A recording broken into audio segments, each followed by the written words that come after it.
Eu chamo de armadilha, porque o que é armadilha? Eu estou fazendo algo querendo resolver, mas não resolve. Então, quando eu falo armadilha, é que é fácil a gente cair nisso como se fosse a solução. É fácil a gente achar que falar do problema vai resolver, porque alivia, mas é uma armadilha, porque alivia, mas não resolve. Então, o que resolve um problema? Falar do que você sente em relação ao problema. Entendeu? Que não é a outra pessoa. É muito comum alguém falar, porque o pai, a mãe, o irmão, o marido, a esposa, porque o outro fez. E aí uma lista de coisas que a pessoa fez. A pergunta-chave é qual é o seu sentimento diante de tudo isso? O que eu estou dizendo é uma evolução. Antigamente quer dizer, antes de 2020, eu perguntaria qual a sua parte nisso? Como você contribui para isso? Esse é o meu eu de antigamente, diante de 2020. Então, de 2012 a 2020, eu usava essa pergunta, que também é um caminho para a solução. Mas quando eu trago a pergunta, isso que tudo que está acontecendo, como você sente? Esse é um passo mais empático.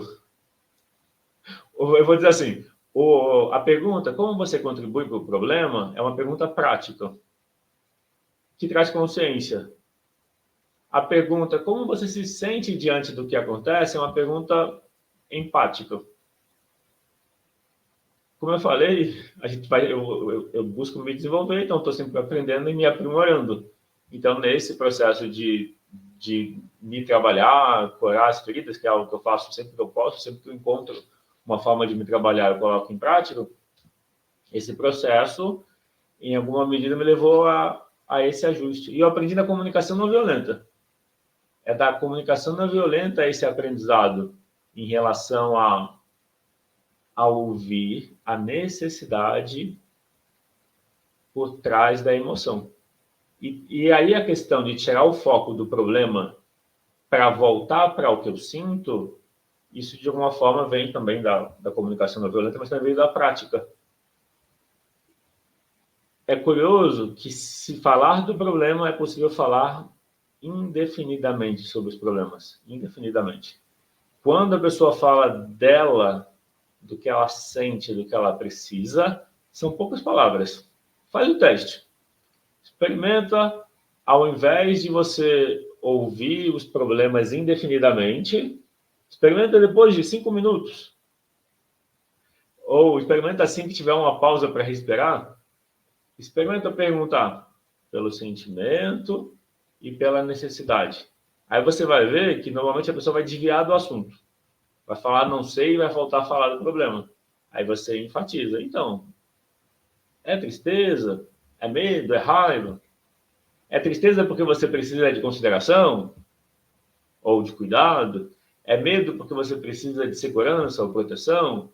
É raiva porque você precisa de respeito, de ter o seu espaço? Raiva também é consideração. Quando a gente não se sente considerado, também a gente sente raiva. Porque lembra que eu falei que raiva e tristeza se relacionam? A raiva sendo para fora, a tristeza para dentro? Mas independente do que acontece, o que a gente sente é nossa responsabilidade, por mais difícil que seja reconhecer isso. Vou falar de novo. Por mais difícil que seja reconhecer isso, o que a gente sente é nossa responsabilidade. Você pode dizer, mas a pessoa faltou com respeito comigo, a pessoa me ofendeu, ou gritou, ou humilha as pessoas. Você pode falar isso.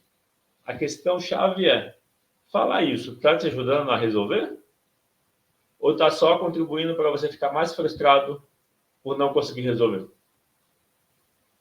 É importante esse movimento, essa escolha, essa consciência de o que você está escolhendo fazer. Está te ajudando a resolver o problema ou está aumentando o problema? Ou consolidando, cristalizando o problema?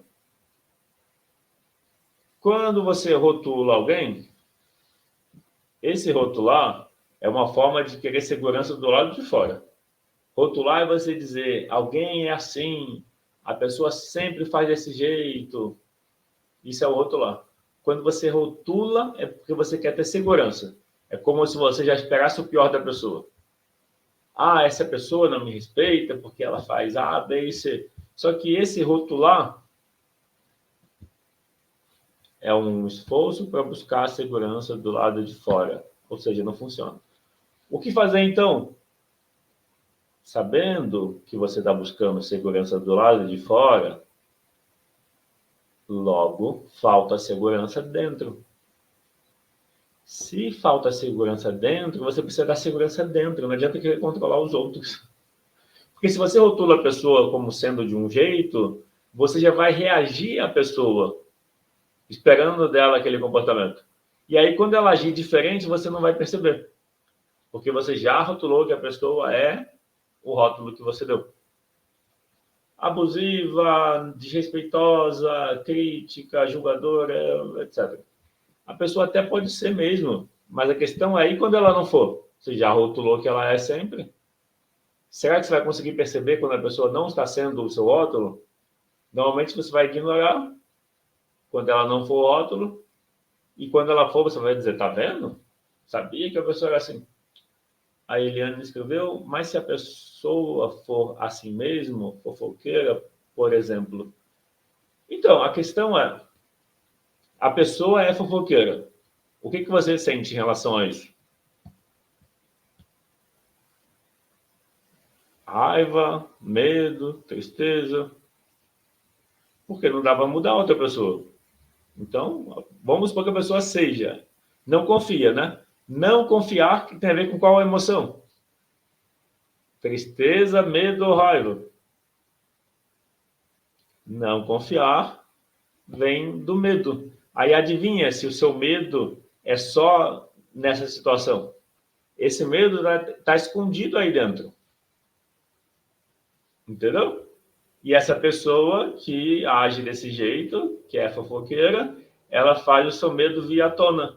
Aí o controlador escolhe se afastar da pessoa, que é o não confiar, né? Por não confiar, você não se afasta, você se afasta ou evita contato com ela. A questão chave, olha o que eu estou dizendo, não é que você tem que conviver com a pessoa. A questão chave é que você precisa cuidar. Eu evito contato, isso. O evitar contato não tem nada de errado. Você pode. Bom dia, Donald Silva. Você pode evitar contato, mas a questão é que o medo e a insegurança vai continuar dentro de você. O que eu estou dizendo é, faz o que você já fazia, mas lembra de cuidar do medo. A gente está chegando no final, eu vou ler o comentário da Amélia Nascimento Sampaio. Obrigado, me fez reconhecer vários comportamentos meus. Obrigado, Amélia, por assistir e comentar.